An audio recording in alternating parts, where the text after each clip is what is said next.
Boa tarde a todos, bem-vindos ao último dia da Semana PESC de 2020, edição especial de nossos 50 anos. Nosso primeiro palestrante de hoje é o professor Franklin Marquezino, falando sobre a década mais recente, de 2011 a 2020, e a segunda palestra será da ex-aluna Gabriela Holberg, que vai ser apresentada mais tarde pelas professoras Celina e Marta. Quero dizer que para mim é uma enorme satisfação ter sido escolhido para apresentar o Franklin, com toda sinceridade, viu, Franklin? Franklin atua na área de computação quântica, uma das grandes áreas estratégicas no momento, e posso dizer que para nós é um privilégio ter um especialista dessa área em nosso corpo docente, algo que poucos programas de computação podem dizer. É realmente algo muito especial que nós temos. Franklin recebeu o título de doutor pelo LNCC, que é o Laboratório Nacional de Computação Científica, em 2010, e em 2011 tornou-se professor adjunto do Programa de Sistemas, do PESC. Pessoal, vou repetir a última frase, que é muito importante, no seguinte detalhe. Vou repetir e vou acrescentar uma coisinha.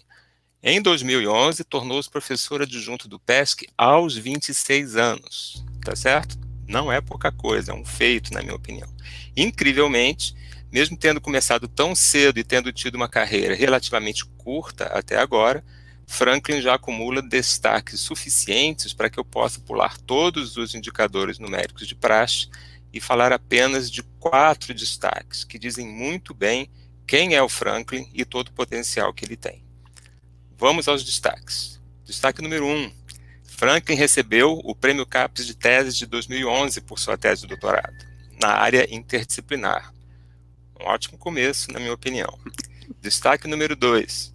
Franklin é coautor do livro A Primer on Quantum Computing, publicado pela Springer, um volume muito bem-vindo de introdução a esse assunto tão especial.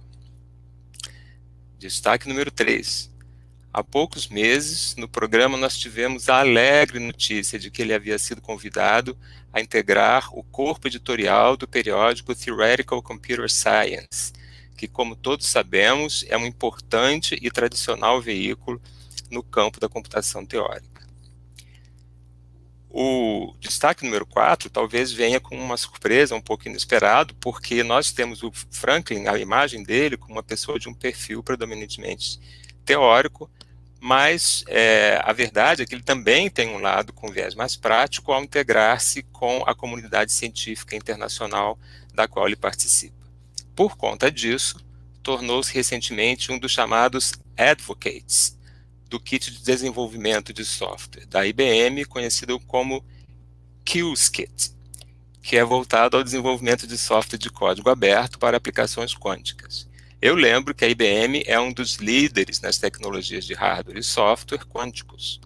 E aqui, antes da gente continuar brevemente para passar a palavra adiante, só um disclaimer, essa pronúncia Qiskit eu acabei de inventar, é uma coisa que a gente precisa depois perguntar ao Franklin se está certo ou se está errado. Franklin, dito isso, eu quero agradecer muito a sua disponibilidade para estar aqui falando da sua década. Muito obrigado, você tem a palavra. Muito obrigado, Valmir. Muito obrigado pelas palavras, muito gentil.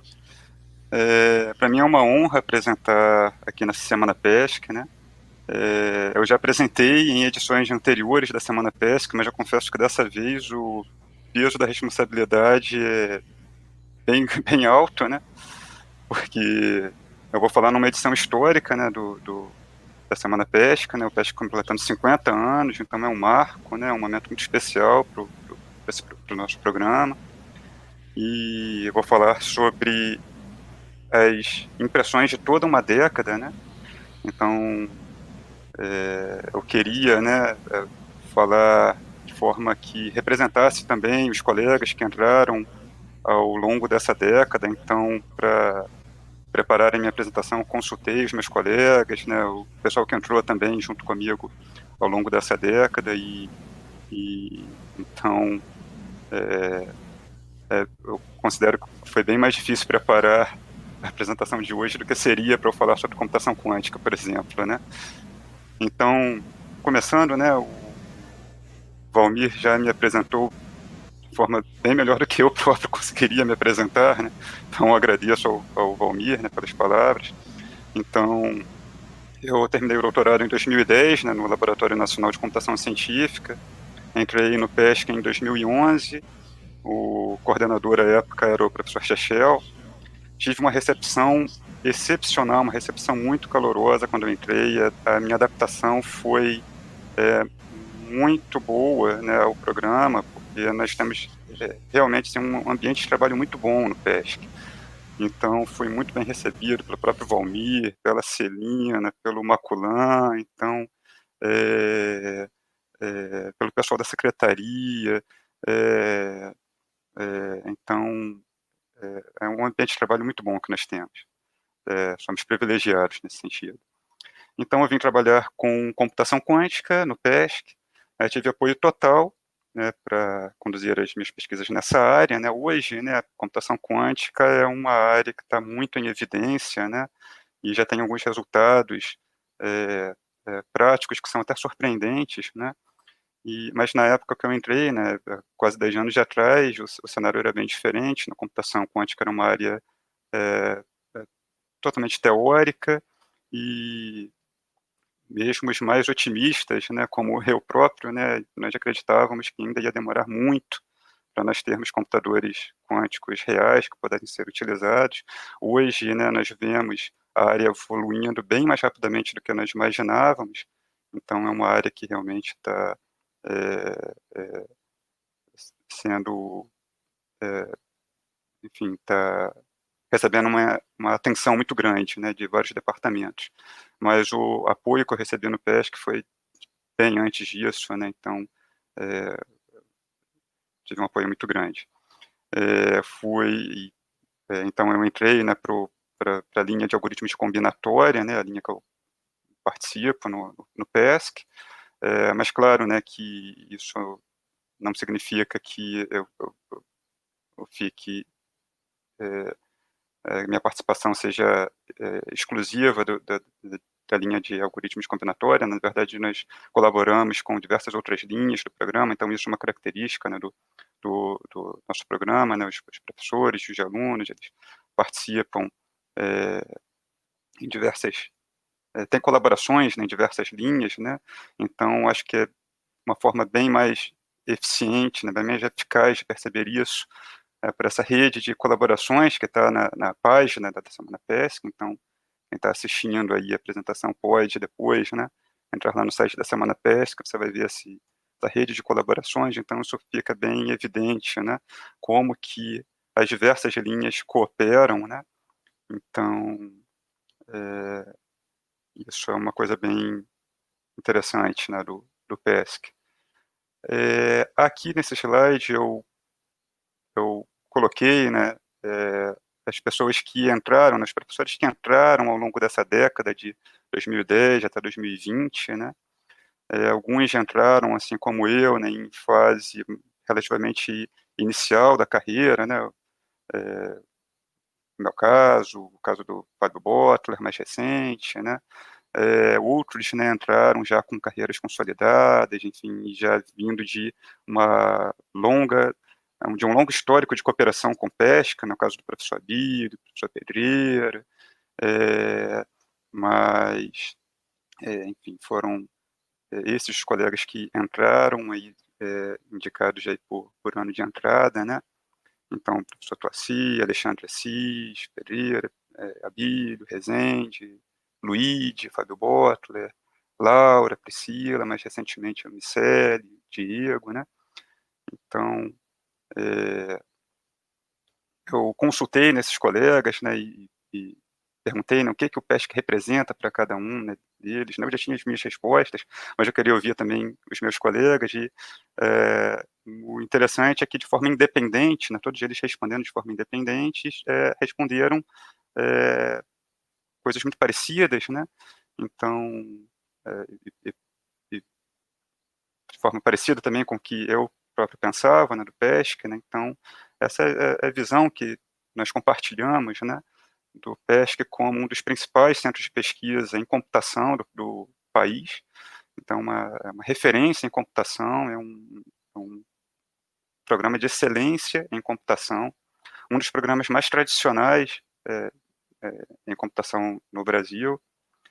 É um programa que teve uma participação muito grande na formação de grupos de pesquisa ao redor do país todo, né? Então, ajudou a formar muitos grupos de pesquisa. Então, muitos docentes em outros departamentos vieram do PESC, né?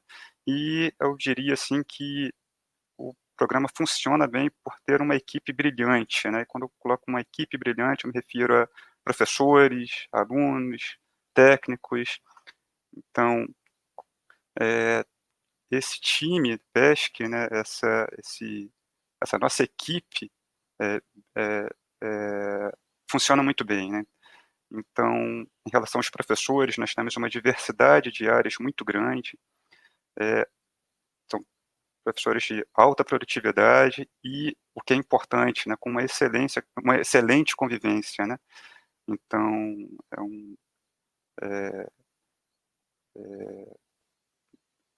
o relacionamento é muito bom, né, entre os professores. Temos alunos de alta qualidade, alta motivação, né? Então os alunos também são peça fundamental no nosso programa. E temos técnicos que proporcionam um apoio que é fundamental para a nossa pesquisa. Eles cuidam é, é, das, é, dos nossos problemas, né, com muita paciência, com muito carinho, né? Então, o pessoal da secretaria, o pessoal do suporte, né, eles realmente são peça fundamental, juntamente com os alunos e professores, que fazem, né, o PESC ser esse programa de excelência e funcionar tão bem ao longo de todo esse tempo, né. Eu separei aqui alguns destaques dessa década, né. Para isso eu fui na página do PESC, fui na parte de notícias, né, do PESC e fui passeando ali ao longo da década, né. Então, realmente é muita coisa, né. Eu não teria tempo aqui de falar tudo, né, mas eu pensei algumas dessas notícias, né. Então a gente já começa a década com vários prêmios, vários reconhecimentos importantes. Então, professor Maculan recebendo o prêmio Anísio Teixeira em 2011, professor Jaime tomando posse na Academia Brasileira de Ciências em 2011, né. A tese de doutorado premiada, né. Então, a tese orientada pelo professor, tese da Aline, né, orientada pelo professor Gerson, né, recebendo o primeiro lugar numa conferência importante da área, né. É, time do Laboratório de Inteligência Artificial, finalista de uma competição mundial. Então, desde o início da década, notícias muito boas, né, resultados muito interessantes. Em 2014, nós tivemos a primeira edição da Semana PESC. Eu tive o prazer também de apresentar uma palestra nessa primeira edição. Eu ajudei também a organizar essa primeira edição, juntamente com o Daniel. Também em 2014 nós tivemos o início do ciclo de seminários do PESC, que foi um, um, um fórum, né, de discussões, né, que trouxe palestras de altíssimo nível, né, pesquisadores muito experientes do Brasil e do mundo, né. Então, na página lá do PESC vocês encontram, né, esses seminários, esse histórico todo está lá, né. Então, tivemos palestras muito interessantes ao longo desses anos. Tivemos, né, notícias como o professor Guilherme sendo nomeado editor associado de uma revista muito importante da área, né. Trabalhos de natureza mais prática, né, como trabalhos com uma complicação em combate à dengue, né. Artigos de alunos recebendo prêmios, enfim, é muita coisa para ficar citando aqui especificamente, um por um. Então eu vou passando aqui para vocês terem uma ideia, né, das notícias, né. Em 2016 tivemos a visita do professor John Hopcroft, que é um vencedor do prêmio Turing, que é o comparável, não, prêmio Nobel, né, da computação, né, então foi uma honra para o nosso programa receber aqui o professor John Hopcroft. Mais prêmios, né, de melhor artigo, né, temos várias notícias desse tipo ao longo da década, projetos importantes, né, depois, em 2017, reconhecimentos importantes, a RNP reconhecendo a participação de professores do PESC, né, professor Edmundo, professor Luiz Felipe, na a contribuição deles para o estabelecimento da internet no Brasil, um prêmio importante também, né, para uma ex-aluna do PESC, né, a Diane Sasaki, ganhou um prêmio muito importante da L'Oréal. Em 2017, também o professor Valmir tomou posse na Academia Brasileira de Ciências como membro titular. Então, o professor Jaime em 2011, o professor Valmir em 2017, se juntaram, né, aos professores Edmundo e Imaculan, que já eram membros da Academia Brasileira de Ciências. Então, com isso, são 4 professores do PESC, que são membros titulares da academia. Exposição, né, do professor Ricardo Marroquim, do LCG, no Museu de Astronomia e Ciências Afins. Em 2018, mais premiações de tese, né, uma dissertação de mestrado, recebendo o primeiro lugar em conferência, né. Coloquei aqui uma das várias notícias positivas, né, que tivemos ao longo da década, da participação da UFRJ em maratonas de programação. Então, é um trabalho muito importante feito pela professora Márcia Serioli, que conduz aí esses times, né, de programação, né, em competições. Então, é um resultado muito importante. Professor Daniel, nomeado como editor associado de revista muito importante, né, da Performance Evaluation. Então, é o reconhecimento, né, da comunidade internacional ao trabalho desempenhado pelos professores do PESC, né. Mais uma premiação de tese, né, a tese de doutorado da Ana Luísa, né, premiada no CNMAC. Em 2019, um resultado que foi, na verdade, uma notícia, né, que, enfim,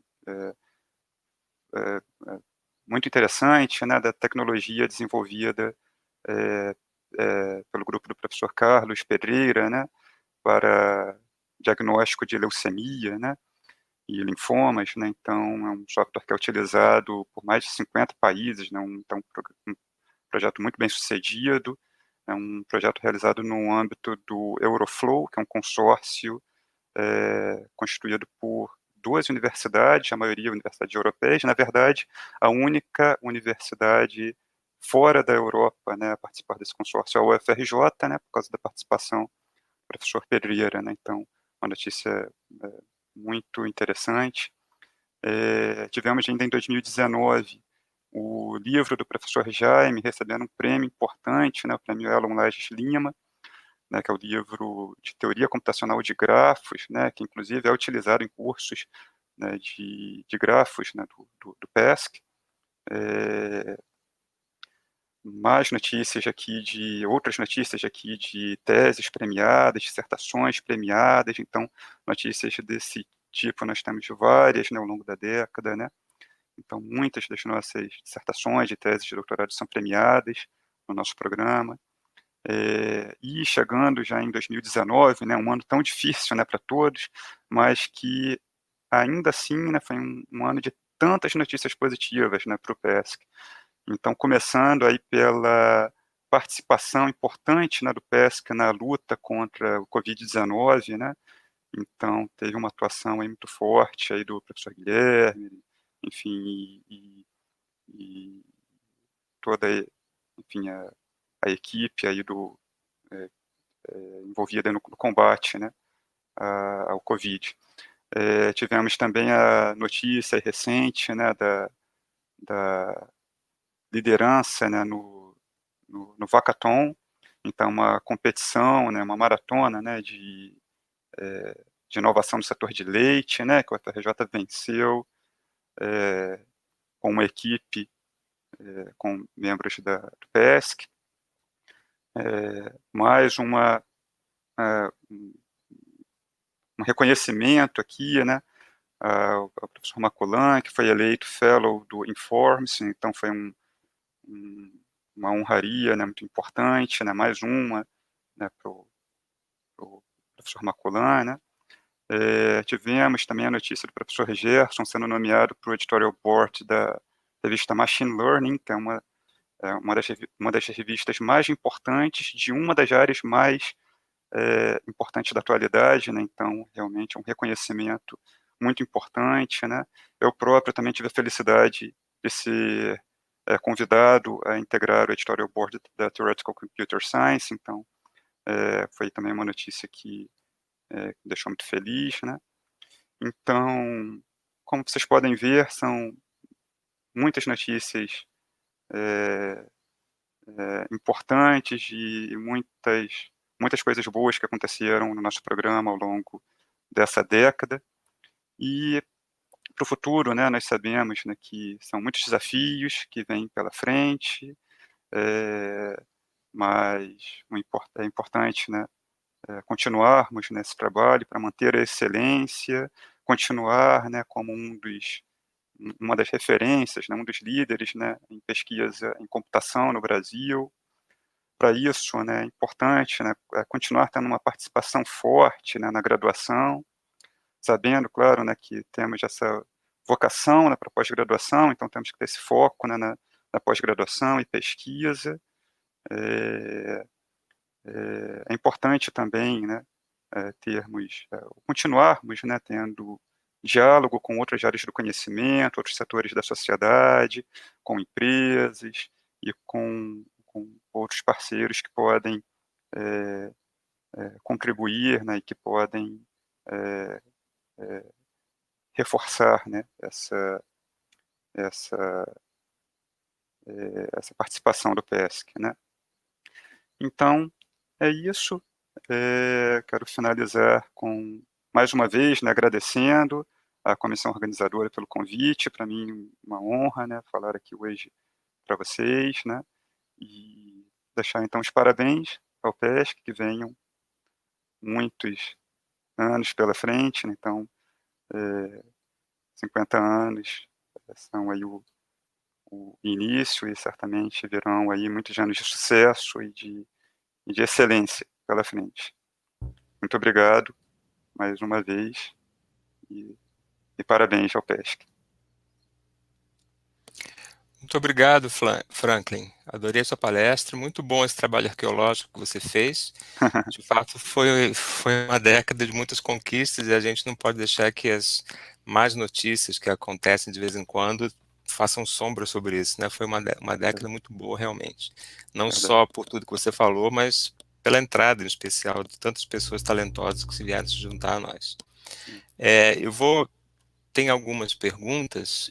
Eu vou primeiro passar para você a pergunta que Celina fez às 6h19. Celina perguntou assim: Franklin, poderia comentar sobre Natural Computing, que é a seção da TCS onde você agora trabalha como editor? Sim, obrigado pela pergunta, Celina. De fato, né, a revista Theoretical Computer Science tem 3 seções, né, a TCS A, B e C. Eu passei a integrar a seção C da TCS, que é responsável por Natural Computing, que lida, né, com os trabalhos que envolvem a utilização, né, o aproveitamento, né, de fenômenos naturais para realizar computação, né.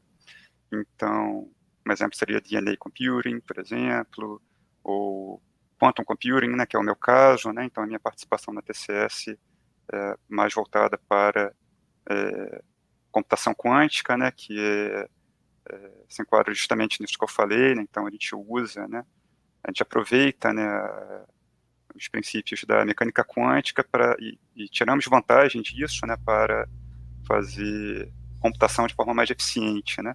resolver problemas que são muito difíceis, né, na computação clássica, né, que é a computação que usa implicitamente, né, os sistemas físicos clássicos, né, e dessa forma, então, usando a mecânica quântica, a gente consegue resolver alguns problemas de forma mais eficiente. Obrigado, Franklin. Acho que a gente tem um tempinho ainda. Eu vou passar para você uma outra pergunta, que foi a pergunta que a Cláudia Werner fez ainda há pouco, às 6h27. Uma pergunta difícil, ela já avisou, mas depois de eu falar tão bem de você, de você falar tão bem de você próprio, dar uma palestra bacana, então merece uma pergunta difícil.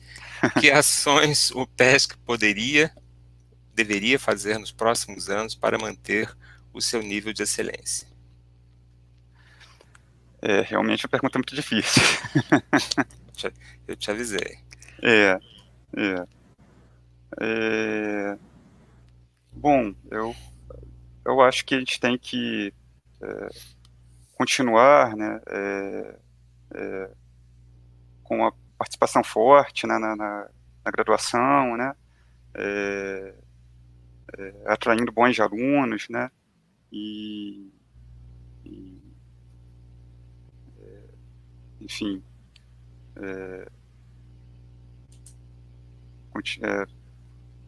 continuar, né, enfim, com essas difícil.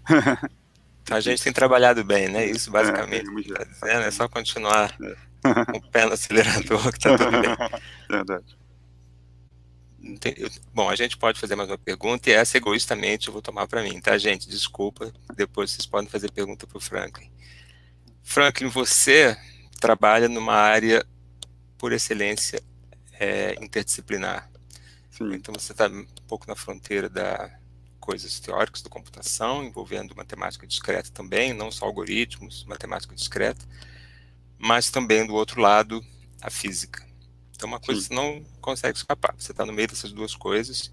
E o que eu queria perguntar para você é uma coisa que eu chamo, às vezes, de o custo da interdisciplinaridade. Porque, eu não sei se isso já aconteceu com você, mas talvez um dia possa acontecer e você precisa estar preparado, que é o seguinte: você pode se apresentar em algum fórum na ciência da computação, né, pedindo recursos ou fazendo o que seja, e lá vão dizer para você, não, você é físico, não é aqui que você tem que procurar. Então você vai para a física e faz o mesmo pedido e as físicas vão dizer, não, você é da ciência da computação, como assim? Aqui é física. Pergunta é, você já passou por isso? Como é que você lidou? É difícil lidar com isso, né? Eu queria saber seus comentários, por favor. É difícil, acontece às vezes, né, de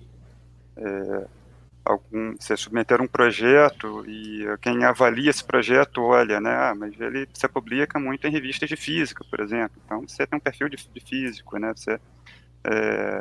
e muitas vezes a escolha, né, de uma revista, como por exemplo, né, você vai publicar na Physical Review A, né, uma revista excelente e que recebe muito bem trabalhos na minha área de pesquisa, que é Quantum Walks, né, então passeios quânticos, né, então você vai publicar os trabalhos sobre passeios quânticos, muitas vezes o lugar mais indicado, um dos mais indicados para você submeter seu trabalho é Physical Review A, que é uma revista que pelo nome, né, já indica que é uma revista de física, mas que publica também muitos trabalhos em computação, né, muitas vezes quem avalia não percebe isso, né.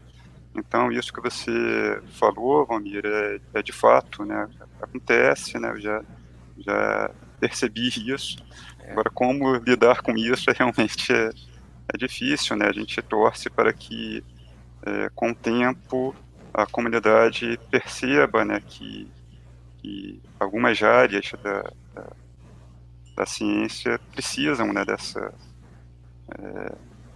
interação e dessa interdisciplinaridade para funcionar, e que isso faz parte, né, e passem a avaliar isso de acordo. É isso aí, o negócio é ser resiliente.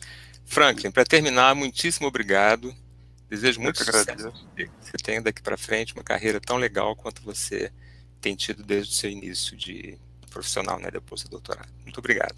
Muito obrigado, obrigado. E agora, então, vou passar a palavra às próximas hosts, que serão as professoras Celina e Marta, que vão dar seguimento à sessão de hoje. Muito obrigado pela atenção.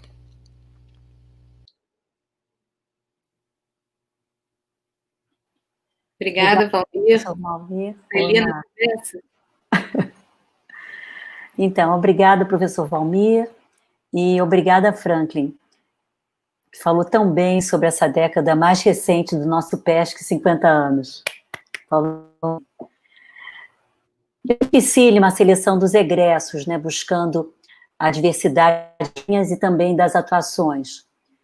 Mas conseguimos convidar 5 que representam o egresso que é empresa e conseguiu se consolidar no setor, o egresso que seguiu carreira acadêmica no Brasil e exterior e conseguiu se consolidar no ensino e na pesquisa, o egresso que seguiu carreira em empresa multinacional no exterior e também e o egresso que seguiu carreira como servidor público em algum órgão da cidade e também conseguiu se consolidar, que é o caso da Gabriela, que fecha com chave de ouro na semana. Obrigada, Gabriela e Marta. Gabriela tem mais de 20 anos de experiência no serviço público brasileiro. Sua formação inclui bacharelado em Ciência da Computação na Federal da Paraíba, mestrado e doutorado em Engenharia de Sistemas de Computação no PESC, sob orientação da professora Marta Toso, com ênfase em gerência de dados e sistemas distribuídos. No Banco Central, a Gabriela contribui com diversos projetos relevantes e estratégicos, muitos deles em Business Intelligence.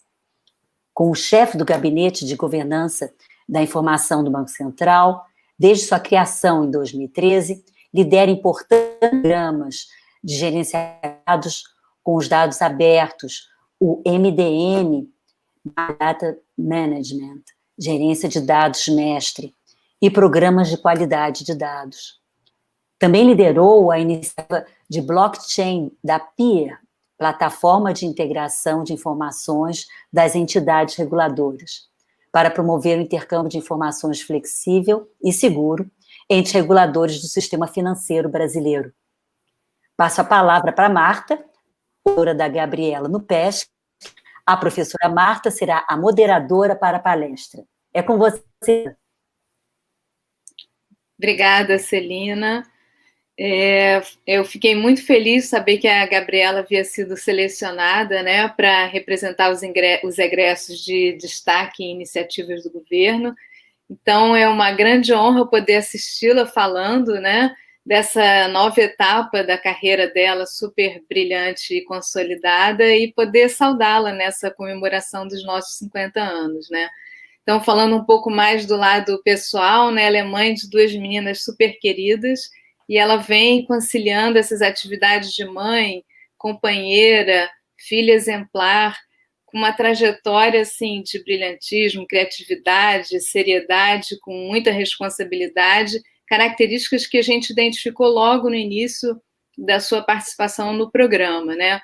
Então, já no mestrado, identifiquei essas características e fiquei muito feliz quando ela conseguiu uma liberação no Banco Central para prosseguir os estudos e fazer também o doutorado, né?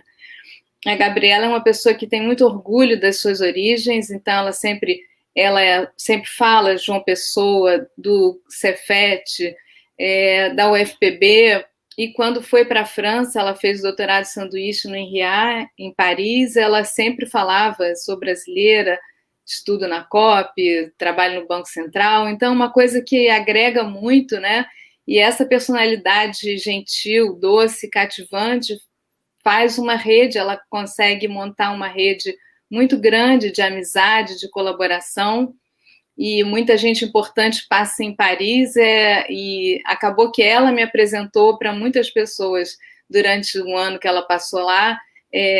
Eu usufruí também muito desse lado, né? E eu só recebo elogios, né, para quem passa pelo caminho da Gabriela. Então, Gabriela, é um prazer, uma honra, e estamos felizes em ouvir o que você tem a dizer. Oi, Marta, muito obrigada, boa tarde, boa noite a todos, né? Para mim é emocionante participar desse evento. Foi um presente que vocês deram, né, para os alunos nunca digo egressos, porque ninguém deixa de ser aluno da COP. A gente continua aprendendo sempre do PESC em particular, né? E esse evento, durante essa semana, eu tive a oportunidade de acompanhar, foi realmente um evento especial, e eu agradeço demais as palavras da professora Marta, da professora Celina, que, enfim, a gente não se enxerga fazendo jus a tanto, mas fica feliz, né? Então, assim, eu fiquei muito na dúvida sobre o que é que eu apresentaria, assim, para vocês, né? Outros apresentadores, outros palestrantes de outros dias trouxeram diferentes experiências. Eu meio que quebrei em duas partes. A primeira parte é só para dar um contexto, eu vou passar bem rápido. A segunda parte é que minha mais querida, vamos colocar assim, é quando eu falo realmente como é que foi minha passagem no PESC. A primeira é para dizer, assim, o que é que eu venho falar de dados como infraestrutura de um país? É uma visão que eu tenho para transformar o serviço público. E eu tenho trabalhado muito nos últimos anos nisso, né? E essa visão é possível, tanto a concepção dela, como o que eu tenho conseguido de resultados nesse sentido, por muito que eu consegui, que eu aprendi, que eu trouxe e trago sempre comigo do PESC. Então, deixa eu passar rapidinho aqui. Dando um contexto bem rápido, assim, é muito importante entender que hoje a gente vive num mundo onde tudo passa por um computador. Eu acho que o Franklin talvez já tenha nascido num cenário diferente, ele é muito novo, mas eu, na minha infância, não era tanto assim. A gente está vendo essa transição e todos os problemas, os benefícios e os problemas relacionados, né? Então, a gente hoje tem uma sociedade digital, as relações estão sendo traçadas de forma digital, os negócios já nascem de forma digital, novas formas de pensar que já são digitais, né? Então, isso tem um impacto muito grande em tudo que a gente faz, inclusive na própria percepção do que é ser uma pessoa, né? O que é que você é na verdade, é o que você tem a sua exposição no mundo digital, ou você no mundo físico, tudo isso se confunde de uma forma muito evidente para todo mundo agora, né? E nesse contexto, eu gosto muito dessa perspectiva, né? Assim, nesse contexto, eu sempre fui apaixonada pela visão dos dados, né? Aquelas coisas que ficam por ali, né? Que alimentam. Pensa assim, o principal alimento de um programa de computador é o dado, né? Essencialmente é o dado, e o que ele se produz geralmente é o dado, né? Pode ter alguma ação, enfim, mas são dados. Então, nesse mundo de uma sociedade digital, as informações, os dados ganham uma perspectiva de muita relevância cada vez mais, né? E aí vem aquelas perguntas, o quanto a gente consegue olhar para o dado e saber o que é que ele significa, né? Que é a cultura de dados. Quantas pessoas estão acostumadas com isso, a tomar decisão a partir de dados? Ou o que pode expor, o que não pode expor em relação aos seus dados? E mais, né, ainda do que isso, o que é que as pessoas conhecem, né, sobre a utilização dos dados? Você pega um dado de, sei lá, questão de transmissão do Covid, né? O que é que elas entendem por aquilo ali, sabe? O que é que as pessoas entendem como uma análise de dados? Então, isso vai ganhando uma nuance muito mais forte, né? Tem um impacto muito mais forte na vida de todo mundo à medida que essa sociedade, né, digital avança e a relevância de dados. Tá? Então, isso para mim é um ponto, sempre um ponto muito importante, já de longa data, e eu venho percebendo que vem se confirmando cada vez mais. É um ponto importante também, porque, especialmente sendo da área de governo, e eu escolhi ser governo, né? Eu sempre fui muito, de criança, eu morei em diferentes lugares do país, e sempre fui muito sensível a perceber as diferenças e a questão do desperdício de talentos pela falta de oportunidade, né? Então, e cada vez mais a gente vê que nesse mundo digital existe um risco muito grande, né, de começar a se atropelar valores importantes, ética, de se abandonar populações que não necessariamente estão devidamente representadas nesse mundo digital, né? E tem várias preocupações relacionadas a isso. Todas essas questões, na minha avaliação, são questões essenciais para a vida de qualquer um hoje, né? O dado se tornou um recurso fundamental para o funcionamento da sociedade, né? Como água, como energia, como estrada, e por isso mesmo ele deveria começar a ser olhado e tratado e planejado com uma perspectiva estratégica, pensando na infraestrutura do país, né? Como todos esses outros elementos são tratados, né?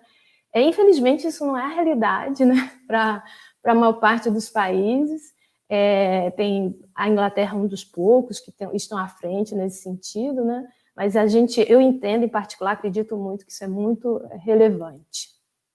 Bom, e onde é que eu entro nisso, né?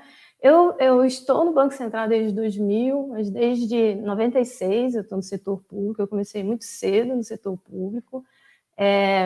Eu sempre entendi que o setor público tem esse papel fundamental na sociedade. O Estado não deve ser a solução para tudo, mas é, no mínimo, um articulador importante das parcerias que precisam ser firmadas entre os setores privados para que as coisas aconteçam na sociedade. E eu sempre enxerguei que trabalhar no Estado é uma forma que você tem de influenciar a sociedade positivamente, né? E nesse contexto de dados, eu sempre trabalhei em diferentes partes, mas com dados, trabalhei, por exemplo, na Dataprev, que tinha bases gigantescas de dados do INSS, né?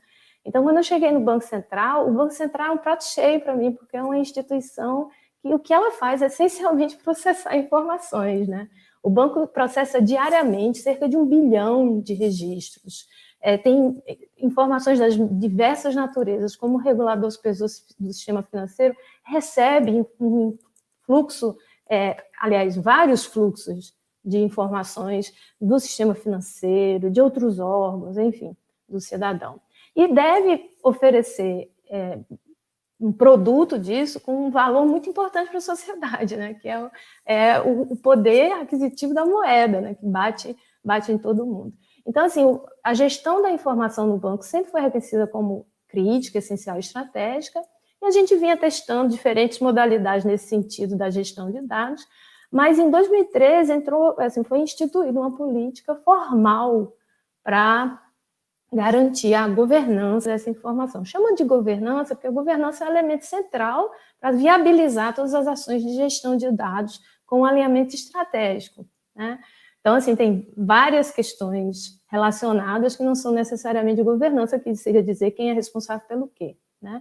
Então, mas essa política veio com um modelo muito diferente, muito inovador, né? Existe uma lacuna importante na realidade do que se olha, do que o pessoal de tecnologia enxerga da gestão de dados e a área de negócio, e a governança, de maneira geral, falhava em tentar construir essa ponte, né? É muito difícil encontrar uma política de governança de sucesso, e a gente conseguiu propor alguns modelos e ferramentas, porque senão fica só no blá blá, sem tecnologia não funciona, que viabilizaram uma política de sucesso, né? Esse trabalho, obviamente, não é meu unicamente, foi um resultado de uma colaboração forte, mas eu fui responsável pelo escritório de governança da informação do banco, desde a sua criação em 2013 até o ano passado, quando eu saí do Brasil, vim para a Itália, acompanhando meu marido, que também é egresso do PESC, por isso mesmo nunca vai parar de estudar, está aqui estudando inteligência artificial na Universidade de Bolonha, na Itália.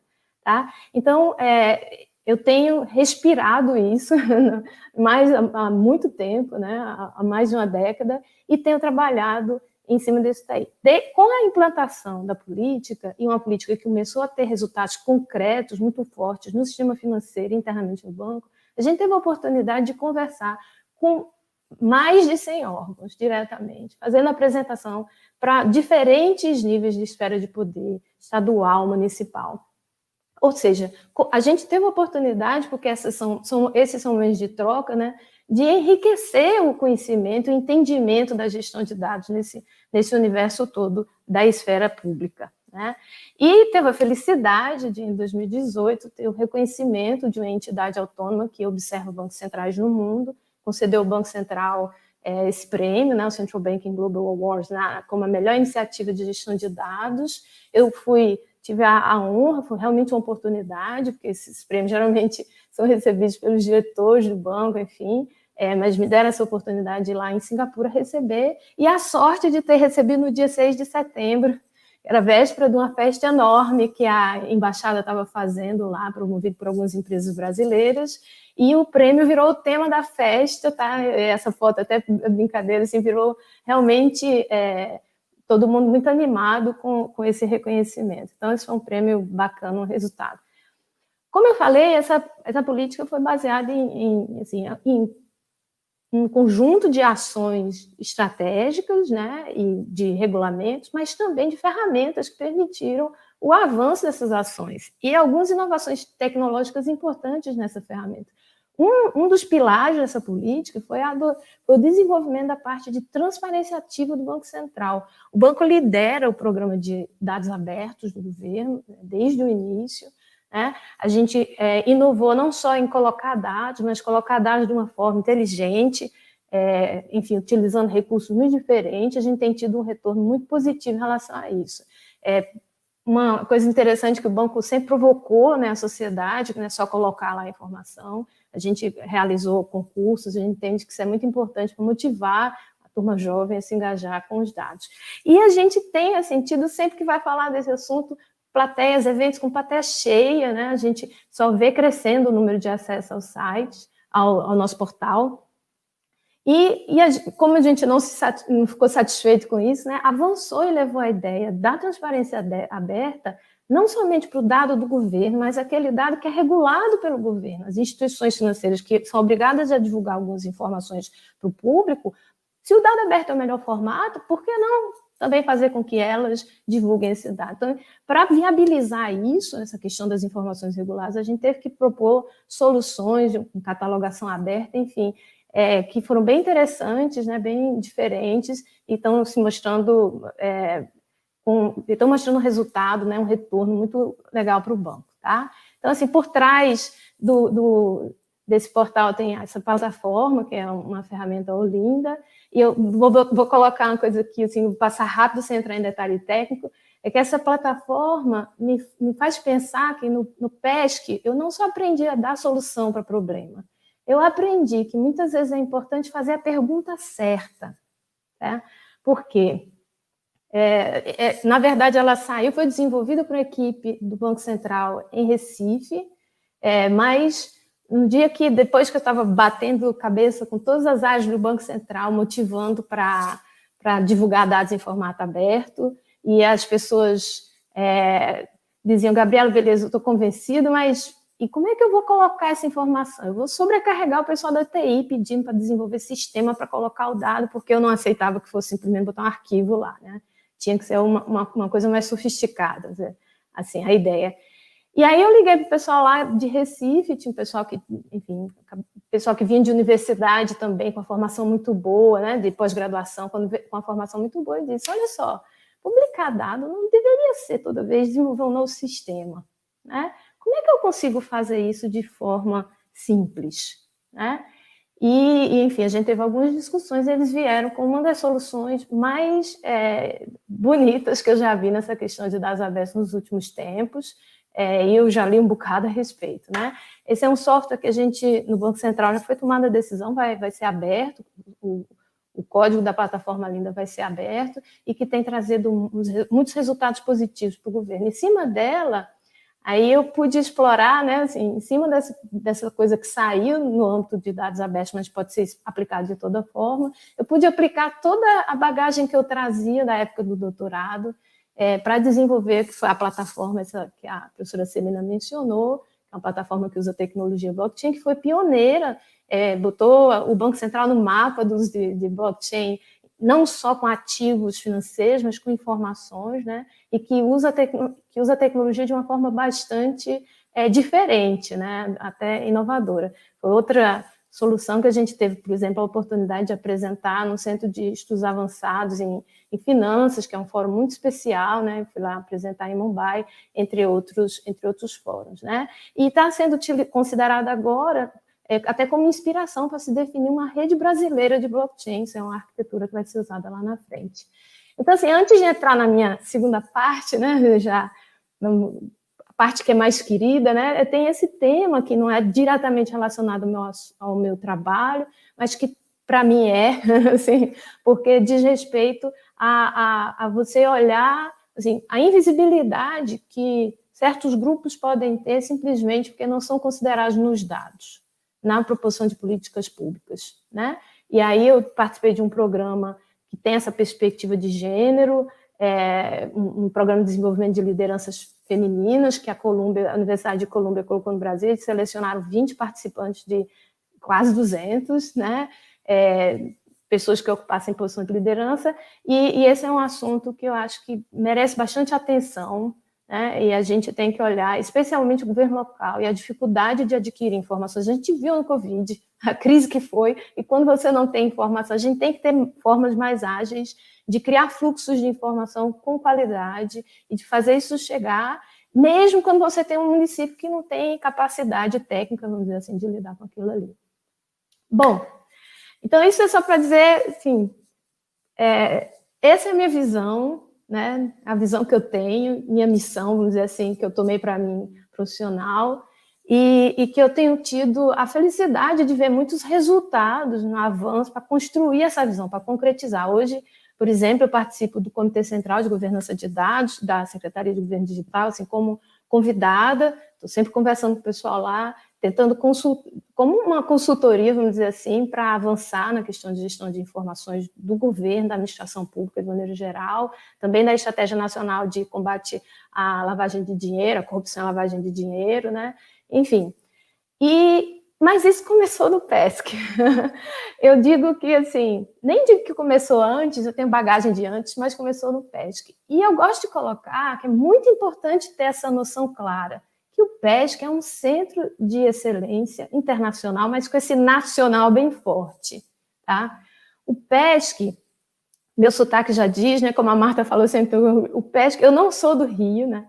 Eu venho lá da terra onde o sol nasce primeiro, em João Pessoa, e eu tive todo um trajeto, uma jornada para chegar no PESC, né? E eu cheguei no Rio por causa do PESC. É importante entender isso. Então, desde lá, quando eu tinha 11 anos de idade, de que eu convenci o meu pai a comprar um computador com 32K de memória para ajudá-lo a calcular indicadores de aproveitamento de cana-de-açúcar, né? E eu vi o impacto que aquilo teve na vida do meu pai, a partir de uma apostila que a minha mãe tinha trazido para casa, né? Então, assim, fiz escola técnica, hoje chama Cefet, na época era ETFPB, assim, passei em primeiro lugar com muito gosto, né, em eletrônica, realmente queria fazer aquilo.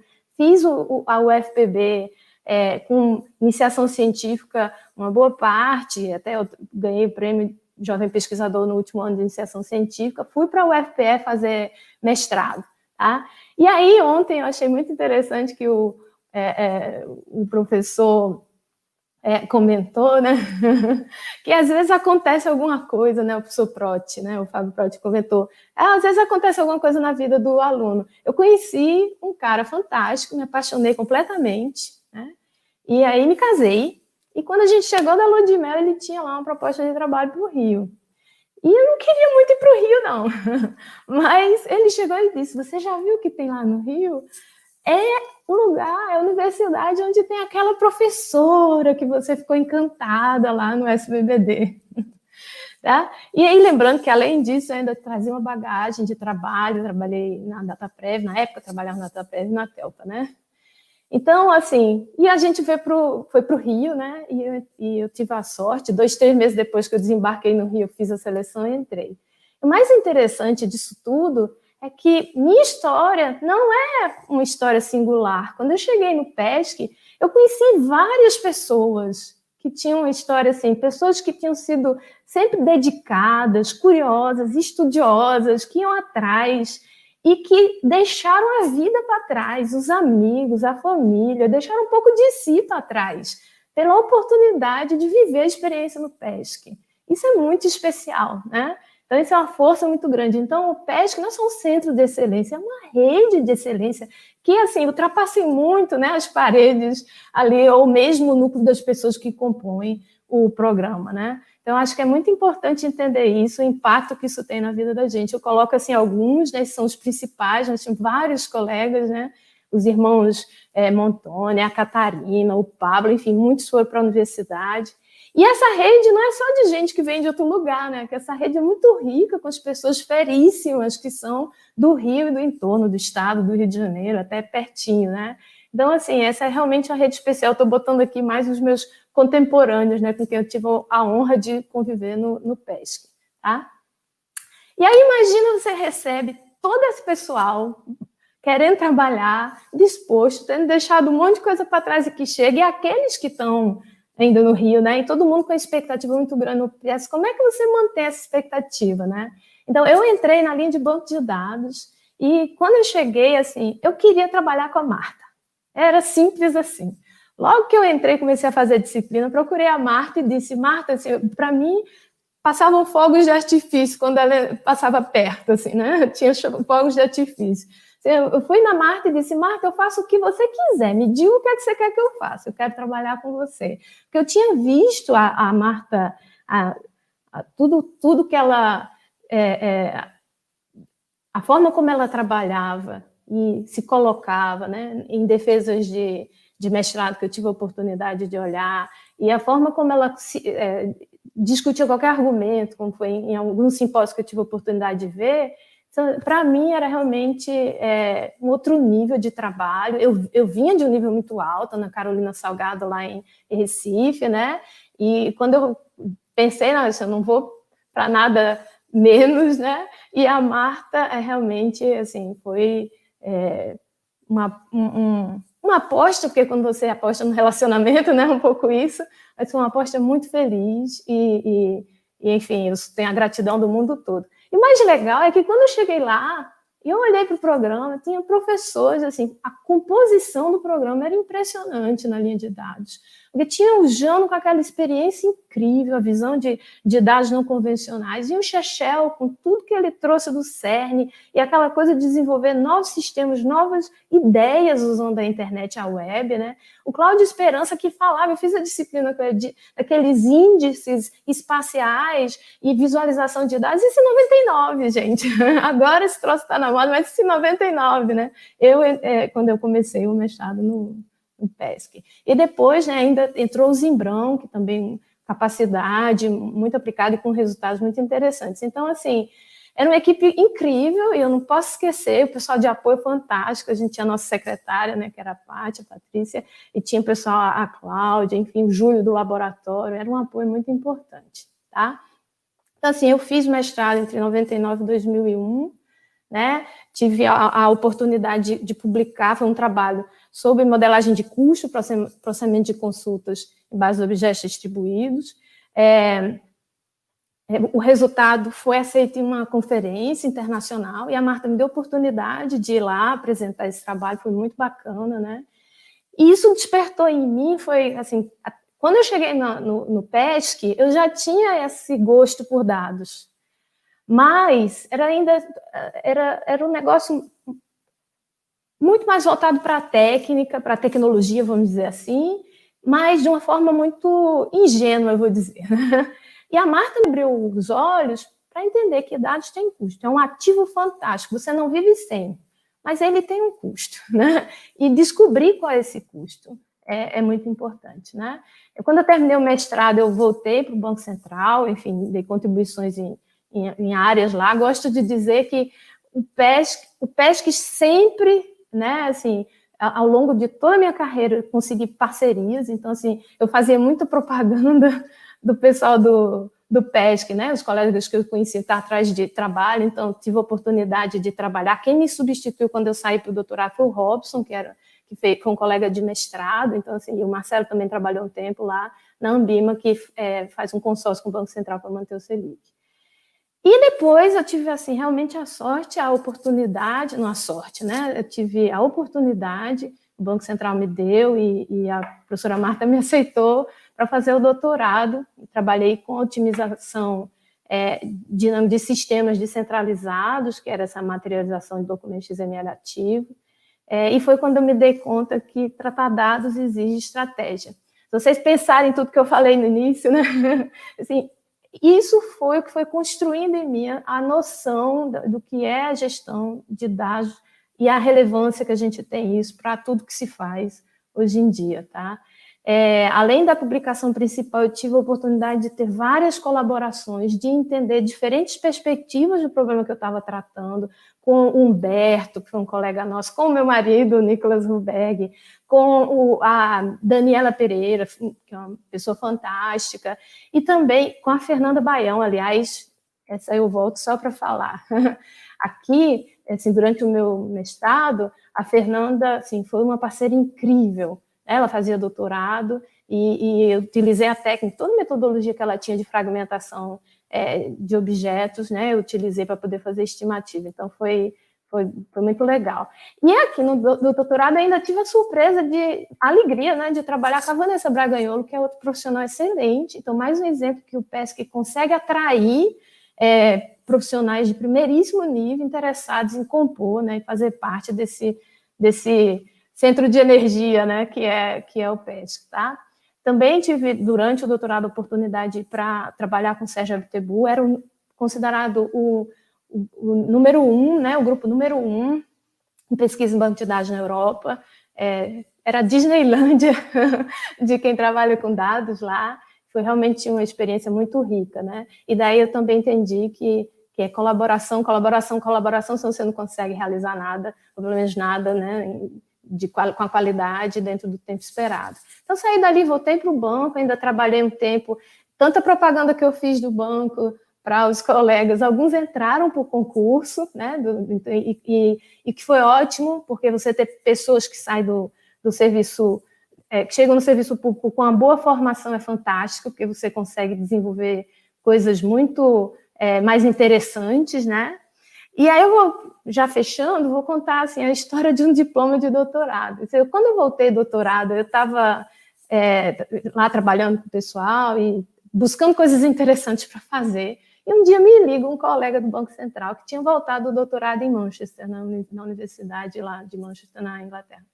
E aí ele me diz assim, olha, Gabriela, a gente não se conhecia muito bem, né? Ele diz assim, olha, eu estou te ligando para pedir para convalidar o meu diploma na UFRJ, porque eu fiz mestrado no PESC. E, para mim, é muito importante que a convalidação, que o carimbo saia de lá, que saia da UFRJ. Eu sei que vai ser uma dor de cabeça, eu não tenho mais a quem pedir, mas isso, para mim, é importante. É o Marcelo Aragão, né? E eu me senti, assim, tão... entendi o que ele falou, que eu fui atrás, corri. E o muito legal é que ele me fez o convite para ir para o Departamento de Tecnologia da Informação, e foi com ele que eu fiz a parceria de desenvolver projetos de inteligência de negócio importantíssimos para o banco, assim, que realmente tiveram impacto positivo no país, e que foi ele, né, que começou o trabalho da política de governança da informação e me indicou para ser chefe do escritório. Então, assim, o PESC realmente faz parte, a gente encontra gente do PESC em todas as andanças, né? Essa rede funciona de forma muito positiva. Então, a professora Jonice, que foi minha colega de doutorado, me convidou para participar de um workshop do VLDB, que é uma conferência importantíssima na área da gente.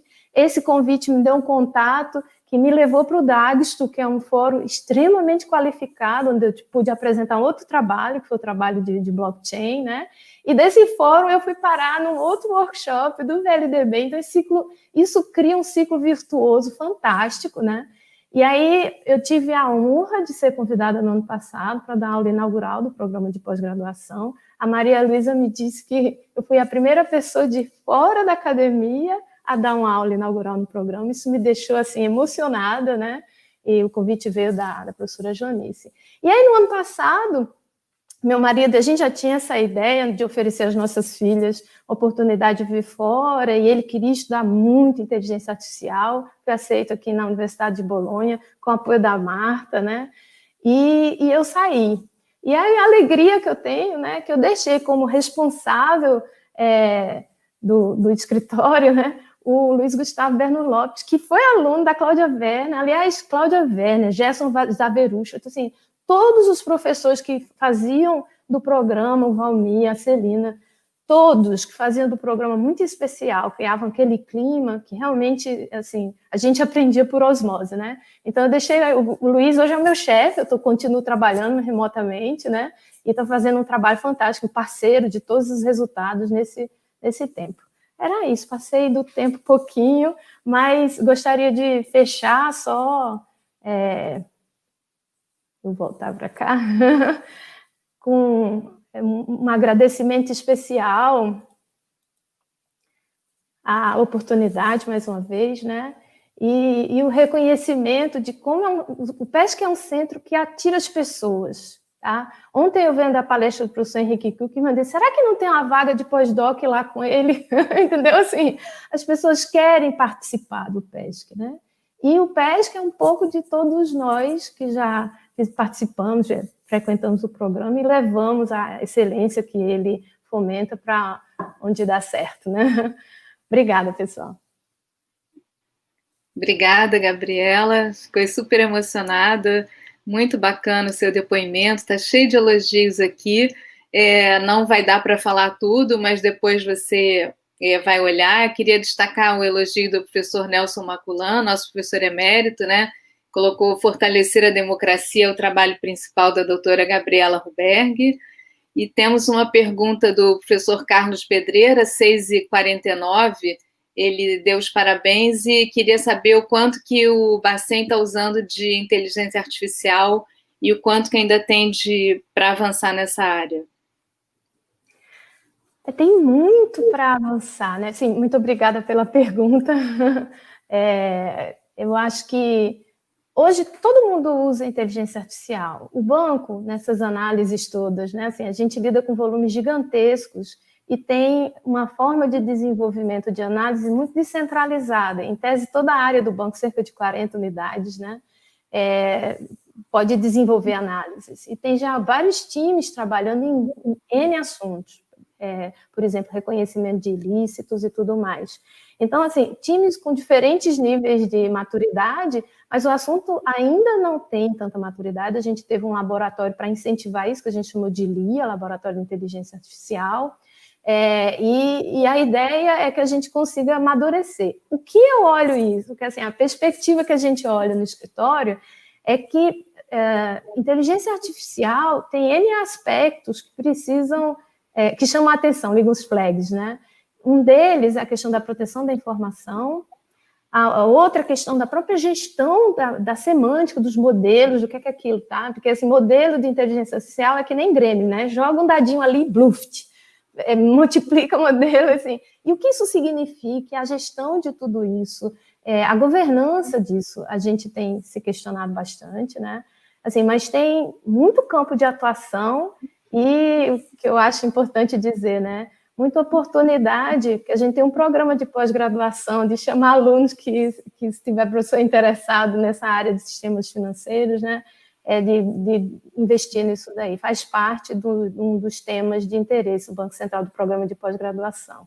Mas é uma área em bastante expansão no banco. Obrigada, Gabriela. Logo depois tem uma pergunta da Cláudia Werner, onde ela também elogia, né? Às 6h50, e aí ela pergunta quais têm sido as principais dificuldades para introduzir essas novas e revolucionárias ideias no Banco Central.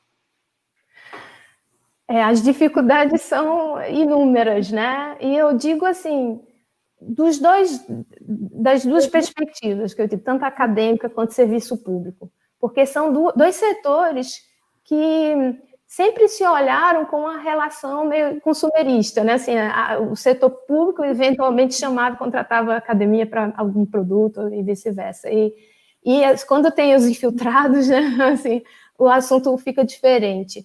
E isso vale para os dois lados, né? Eu brinco, quando eu cheguei lá em Dagston, a primeira pergunta que eu ouvi, como é que alguém do Banco Central consegue ser convidado para um seminário no Dagston? Eu disse, eu não tenho a menor ideia, mas eu estou muito feliz de estar aqui. E depois eu ficar com muito orgulho, porque um dos coordenadores, né, do seminário dizia, não, Gabriela é a aluna da Marta. Aí eles entendiam, Gabriela do Banco Central, mas ela é a aluna da Marta. Aí eu disse, tudo bem. Então, dava contexto. Mas as dificuldades principais, objetivamente falando, é que a absorção de uma inovação tecnológica gera insegurança em vários sentidos, né? e exige uma clareza muito grande do benefício. Muita gente que volta da academia não consegue ter uma visão prática. Isso foi que eu aprendi muito com você, Marta. A gente, tudo que fazia, tinha que ter a noção do que estava o resultado objetivamente, tinha que materializar aquilo ali, tinha que ter uma implementação. E muitas vezes as novidades vêm chegando e as pessoas não conseguem mapear, né? E às vezes isso gera muita frustração, ou vende muito supervalorizado, isso gera muita frustração e fecha portas para outras, né? Vamos dizer assim. Então, eu acho que tem muitas dificuldades, mas em relação à inovação.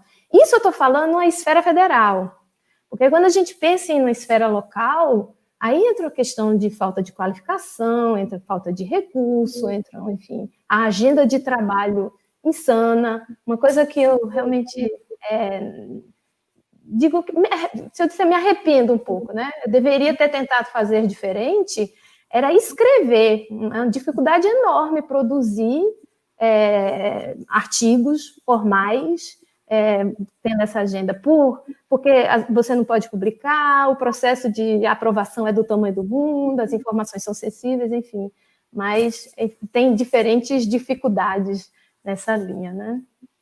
Obrigada, Gabriela. Tem várias outras perguntas, mas a gente vai ter que encerrar. Então, eu queria mais uma vez agradecer a sua disponibilidade, excelente apresentação, muito bem cuidada, e com ex-alunos como você, que ajudam a brilhantar a excelência do PESC, né? É uma honra para a gente ter você como nossa egressa, né? Então, eu agora vou passar a palavra para o Daniel Raton, que é o coordenador da comissão da Semana do PESC, né? Dessa maravilhosa celebração de 50 anos. Ok, muito obrigado, Marta. Obrigado, Gabriela, pela excelente apresentação. Então, deixa eu compartilhar aqui a minha tela.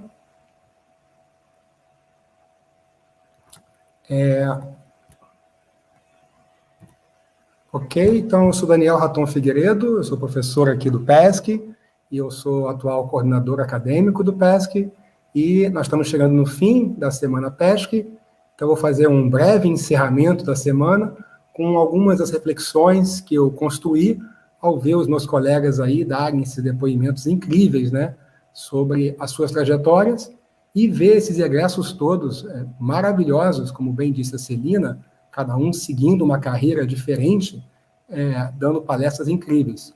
Fiquei bastante feliz com a palestra da Gabriela, eu não conhecia a Gabriela, eu não fui professor no PESC enquanto a Gabriela era aluno, eu nunca tinha visto ela e estou muito satisfeito com a palestra que ela deu, e acho que ilustra muito bem o nosso potencial de formar pessoas que seguem carreiras em trajetórias muito distintas da de professor universitário.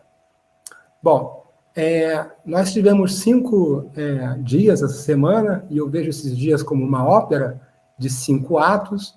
Minha tarefa agora é dar um resumo dessa ópera do meu ponto de vista. Então, para mim, a década de 70 do PESC é a década da fundação do PESC, simbolizada aqui pela tomada do espaço físico, uma história incrível que o professor Maculan conta, de que lá nos anos 70 o PESC não tinha espaço, e lá no Bloco H tinha um espaço livre, meio livre, que foi tomado, né, por um grupo de pioneiros, estabelecendo a sede física do PESC, que é a nossa sede até hoje. Também simbolizada aqui, essa fundação da década de 70, pela inclusão do nome computação no PESC. O PESC foi fundado como Programa de Engenharia de Sistemas, não tinha letra C, não tinha computação. Nessa década de 70, computação é adicionada ao nome do PESC, selando o nosso rumo, né, para a tradição e excelência em computação. Então, para mim, a década de 70 é a década da fundação do PESC. A década de 80, para mim, é a década da formação. Como bem disse a professora Ana Regina, no segundo dia, foi nesse período, dos anos 80, que o PESC buscou formar professores, formar pesquisadores. Então, a primeira onda de docentes formados no PESC sai dessa década de 80. É nessa década também que as linhas de pesquisa são estabelecidas no PESC, as diferentes linhas que nós temos hoje. E também nessa década, a nossa infraestrutura mínima é estabelecida. Então, eu vejo a década de 80 como sendo a década de formação do PESC. A década de 90 é a década do crescimento. Como a professora Marta Matoso bem ilustrou, nessa década, muitos professores influentes e muito atuantes entraram para o PESC. Inclusive, a própria professora Marta, tão elogiada aí pela Gabriela, né, entrou nessa década. Então, nessa década, para mim, foi a década que o PESC expandiu, tanto em termos de docente, em seus docentes, contratando novos professores, mas também diversificando os temas de atuação. Foi nessa década que o PESC incorporou vários outros, digamos, temas de estudo dentro da computação e também maneiras de atuação. A pesquisa científica ficou pequena demais para o PESC passa a se aventurar fazendo transferência de tecnologia, consultoria com empresas do governo e busca estabelecer uma relação forte com o mercado de trabalho, diversificando de maneira fundamental as suas atividades, para muito além, né, da pesquisa acadêmica, para a pesquisa científica. Para mim, a década de 90 é a década de crescimento do PESC em muitas direções, tá? Tanto com relação a temas, com relação à sua atuação, tá? Não só na formação de recursos humanos, de professores e de pesquisadores, mas também na interação com o setor privado e o setor público, além da academia. É uma década boa para o PESC. Mas a década de 2000, para mim, ela simboliza a consolidação do PESC. No ano de 2000, ou nessa década, o PESC vira CAPES 7, vira um centro de excelência dado pela CAPES, né, aos principais programas de pós-graduação do Brasil. O PESC vira 7 nessa década e nunca mais deixou de ser 7. É nessa década também que comitês de alto padrão do CNPq e da CAPES passam a ter membros, professores do PESC, de maneira consistente. Desde então, o PESC sempre tem uma vaga nesses mais altos comitês dessas duas agências. É nessa década também que o curso de computação do CEDERJ é estabelecido, né, liderado aí pelo professor Edmundo. É uma década de consolidação, onde o PESC mostra o seu protagonismo, né, no contexto nacional de uma forma muito forte. Fica claro que o programa do PESC é um programa de excelência e de tradição. Para mim, a década de 2000, apesar de eu ter chegado no finalzinho dessa década como professor do PESC, é a década de consolidação. É a década que a gente é alçado à excelência pela qual a gente é reconhecida hoje.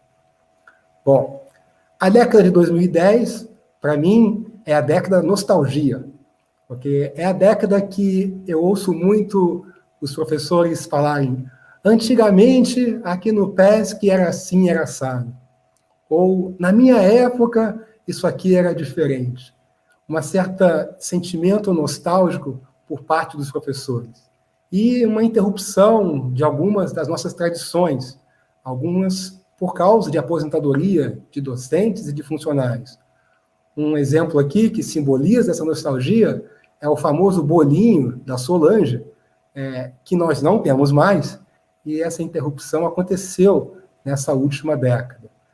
Outro exemplo aqui é a interrupção das aulas de algoritmos distribuídos do professor Valmir, que também pararam de ocorrer nessa década.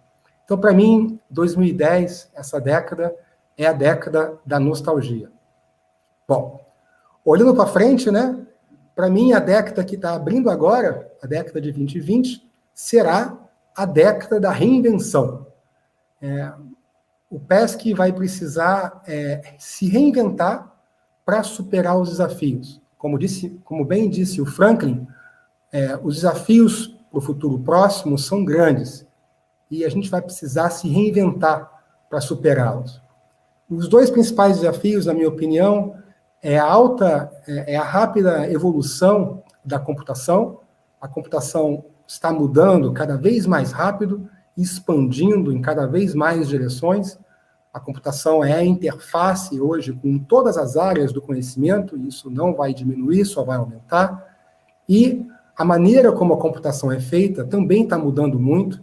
A computação centrada em dados, a computação guiada pela inteligência artificial, isso faz parte do futuro da computação, num passo super acelerado, até mesmo como a Gabriela comentou aqui na palestra há pouco, né? Os dados estão governando as coisas com uma velocidade incrível. Um outro grande desafio vai ser a renovação do nosso quadro docente. De maneira natural, nossos professores pioneiros estão se aposentando, e isso vai deixar um buraco, né, para a gente preencher, uma coisa que é difícil imaginar substituir os nossos dois professores eméritos que nós temos hoje, o professor Maculan e o professor Jaime. Mas vai ser um desafio fazer essa renovação com a qualidade do corpo docente que a gente tem hoje. Bom, como essa ópera é uma ópera brasileira, ela não termina com tragédia, ela termina com felicidade. E nós temos aqui dois docentes, o professor Cláudio Miceli e o professor Diego Dutra, que ingressaram no PESC na década de 2020. São os nossos dois primeiros docentes da década. E ambos trabalham em temas muito diversificados. O professor Cláudio Miceli trabalha com engenharia de software, com IoT, com redes, com desenvolvimento ágil. E o professor Diego Dutra trabalha com computação na nuvem, sistemas distribuídos, computação paralela, temas fundamentais para a computação que vai ser necessária nessa nova década. Então, se eu tivesse que fazer uma previsão, eu não faria essa previsão, a gente vai construir esse futuro. Como disse Peter Drucker, a melhor maneira de prever o futuro é criá-lo. E é isso que o PESC vai buscar fazer nessa década. Buscar criar a nossa própria reinvenção para abrir aí essa década para o nosso próximo cinquentenário, né, Franklin? Como você bem disse, esse é o primeiro dos 50 anos do PESC. A gente precisa ganhar força para construir um segundo cinquentenário que seja digno desse primeiro. E a gente vai construir esse futuro. O cinquentenário do PESC teve vários movimentos. O primeiro deles foi um vídeo que o PESC produziu para o Festival de Conhecimento da UFRJ. Depois nós construímos uma nova identidade visual para a marca PESC. Fizemos uma linha do tempo dos coordenadores do PESC.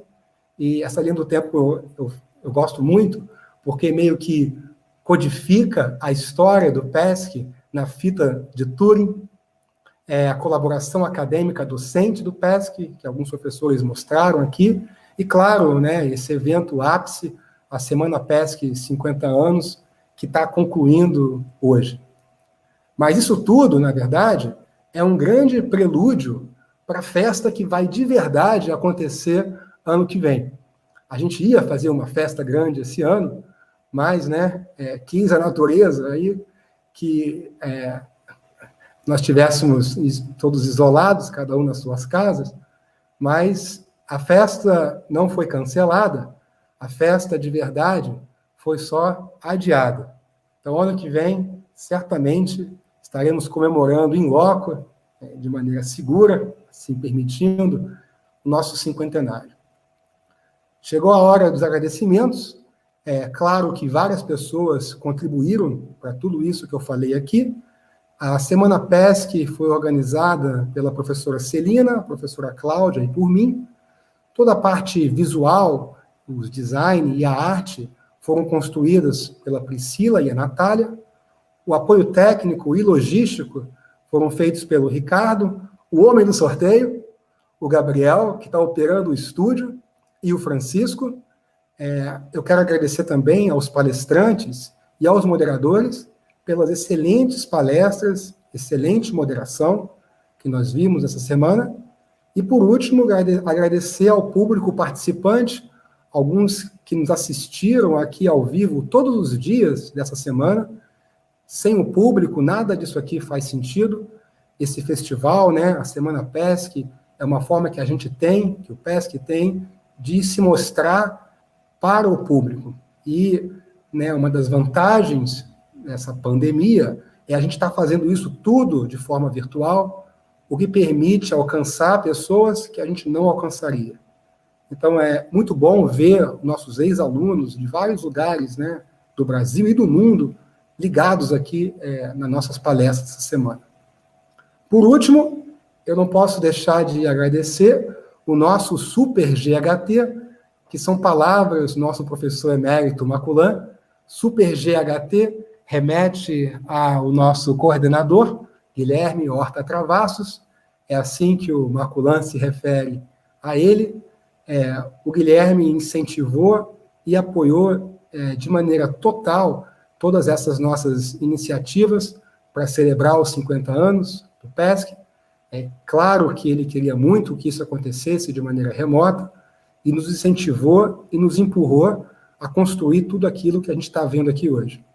Meus agradecimentos ao professor Guilherme, não só pelo apoio para a celebração do cinquentenário, mas pela condução do PESC nesse modo remoto pandemia, que não é nada fácil e que você tem feito de maneira exemplar. E já digo aqui, de primeira mão, ao vivo, para o mundo todo, que o professor Guilherme se candidatou aí, né, para renovar a sua condução do PESC. Então, a sua recondução está praticamente selada para os próximos 2 anos, e eu estou muito contente com isso.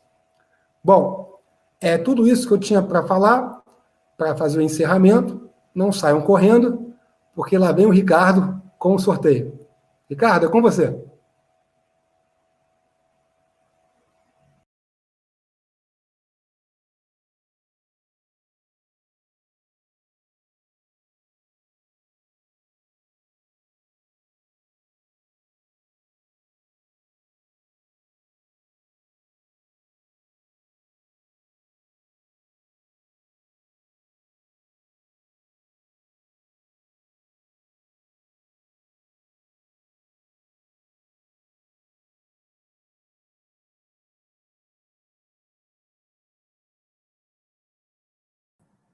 Pessoal, desculpa, porque eu estava sem o áudio aqui de novo. Eu esqueço toda hora de tirar esse mute, é porque é muita empolgação com as palestras, com as apresentações.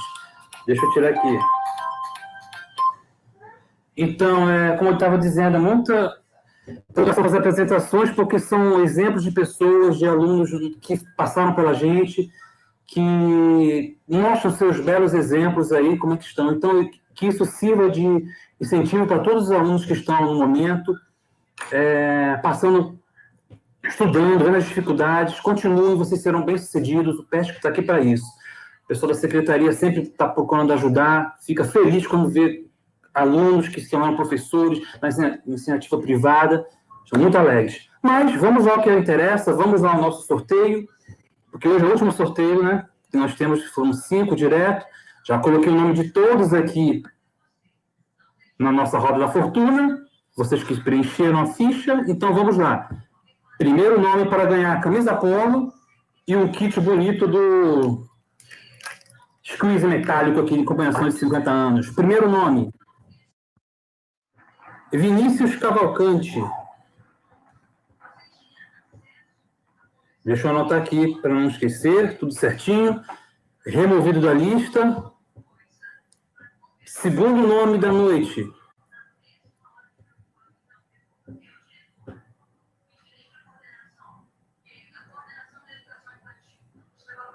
Caroline Ponce. Estou anotando também. Parabéns, Caroline. Removido o nome da lista. Terceiro nome da noite aqui.